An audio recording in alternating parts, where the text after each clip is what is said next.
Hey teachers! So welcome back sa ating channel. So may nagbigay na naman sa atin ng request. Nag-request sa atin if ever makapag-content daw tayo ng bagong class record ng ating matatag. For example, here for grade 4. So, ito po yung ating mapakita ay ang ating sample template na automatic. Nakalagay na po dito yung rating at kung ilan yung computation. So, for Science 4 and Math 4, kasi sa parehas lang naman yung kanilang percentage, ang written work po is 40%. Ang performance task naman is 40%. Ang quarterly assessment o yung periodic test is also 20% na may total na 100%. So, yan po yung bagong, or actually, almost same lang naman yung percentage na ibibigay natin or ang ating magiging bagong class record. So now, yung pakita ko po sa inyo dito yung sample natin. Kung makikita nyo po, may sample tayo dito na automatic na po dyan nako-compute. Maglalagay ka na lang ng score. Halimbawa, ito, baguhin natin, gawin natin 15. Automatic po, nagbabago din. Then dito naman, tanggalin mo natin to, gawin natin 0. So kung makikita mo, nagbago.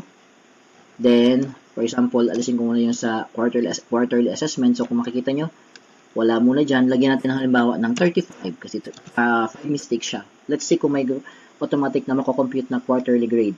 Yun. So, yan. So, automatic po, maglalagay siya ng bagong computation or ng total. Then, ito po, kumpleto po yan hanggang sa baba. Male and female naman dito sa baba. Sample po. Yan. Then, ito po, kung makikita nyo po, ito na TS, total scores, and M is the mean, and then PL is the performance level. Itong kagandahan ng template na to po, automatic na siya. Kasi I think, quarterly, hinihingan tayo ng report, di ba, ng ating principal. So, automatic na po dito, automatic na po yung computation. Then, sa baba po, yung signatory. Then, ito rin po, teachers ay may kompleto ng quarter. So, quarter 1 or first quarter, second quarter, ayan, third quarter, ayan po, and then yung ating fourth quarter. Yan din. Then, aside from that, may summary na din po siya. So, pag na-compute mo na yung first to fourth, automatic po pumapasok yan dito sa summary. So, ito po, palitan na lang natin to. Halimbawa, ngayon, for example, palitan natin ng science. So, wala naman pong problema yan kasi ito po ay editable naman. Pwede nyo po siyang palitan. Anyway, yan po. Science. As long as tama lang naman yung percentage. So, ang science and math, same po sila, 40, 40, and then 20%. Yan. So, of course, you will be asking, pwede po bang humingi ng copy? Yes po. Ito po ay free. Ilalagay ko po yung link ng soft copy sa description. But, lalagyan ko po ng password para ma-ensure natin kung napanood nyo or pinanood nyo po yung ating discussion about the new class record for Matatag Curriculum.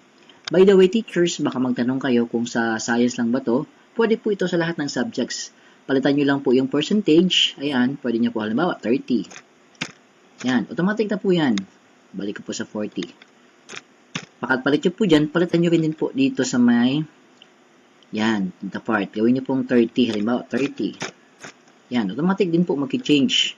Kaso nga lang, balik ko po ito sa 40% since ang science and math is 40% yung written work, performance task, at ang quarterly assessment lang yung 20%. So, yan po. Again, hanapin niyo po ang password na naka-flash sa video to and then ang link ay nasa description. I-click nyo lang and then i-encode nyo po yung nakuha nyong password. So, if you want to be updated, always be updated by our channel, feel free to subscribe. Free lang naman po ito.